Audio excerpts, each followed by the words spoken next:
पहले और दूसरे चरण के मतदान में दलित, जाट, मुस्लिम मतदाता ज्यादा थे। उसके बाद जो चरण आता है उसमें यादव बहुल इलाका रहता है तीसरे दौर के मतदान में। लेकिन चौथे दौर के ऐन पहले लखीमपुर खीरी में किसानों को सामने से रौंदने के मामले में आरोपी आशीष मिश्रा टेनी, केंद्रीय मंत्री के बेटे को जमानत मिल जाती है, वो जेल से बाहर आ जाते हैं। अब सवाल यही है कि क्या चौथे चरण और उसके बाद ब्राह्मण बहुल इलाकों में चुनाव की वजह से रास्ता साफ किया जा रहा है ब्राह्मणों की नाराजगी को दूर करने का?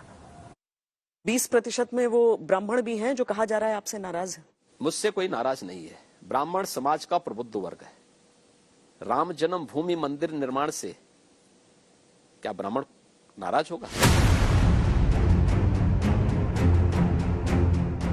ब्राह्मणों की नाराजगी बीजेपी नहीं मानती, लेकिन उन्हीं ब्राह्मणों को मनाने के लिए चुनाव में कमेटी बनती है। जब चौथे चरण का चुनाव नजदीक आ जाता है तब ब्राह्मण होने के नाते ही प्रमुख रूप से मंत्री बनाए जाने की चर्चा पाने वाले अजय मिश्रा टेनी का आरोपी बेटा आशीष मिश्रा लखीमपुर केस में जमानत पाकर जेल से बाहर आ जाता है। क्या इसका फायदा बीजेपी पाएगी? आरोप सुनिए।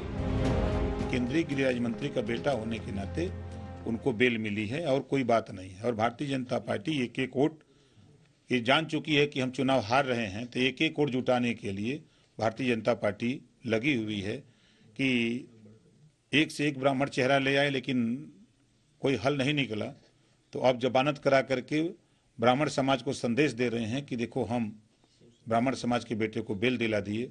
ये भारतीय जनता पार्टी इसका प्रचार प्रसार करने के लिए, और भारतीय जनता पार्टी की इशारे पर बेल मिली। गुरुवार को लखीमपुर खीरी में गृह मंत्री अमित शाह की रैली के मंच पर आरोपी बेटे के मंत्री पिता अजय मिश्रा नजर नहीं आते। ब्राह्मण चेहरे के तौर पर बीजेपी में कांग्रेस से आए जितिन प्रसाद ही मंच पर दिखते हैं। क्या मंत्री जी इसलिए नहीं दिखे क्योंकि विपक्ष लगातार बेटे की रिहाई को मुद्दा बना रहा है? 130 दिन में किसानों को कुचलने के आरोपी के जमानत पर बाहर आने को अगर ब्राह्मण वोट की राजनीति से जोड़कर देखें तो उत्तर प्रदेश में 2014 में ब्राह्मण वोट का 72% हिस्सा बीजेपी पाई। 2017 में 80% हिस्सा ब्राह्मण वोट का बीजेपी के पास आया। 2019 में भी यह हिस्सा और बढ़कर 82% हो गया। पिछले 7 साल में ब्राह्मण वोट 10% तक बीजेपी का उत्तर प्रदेश में बढ़ चुका है।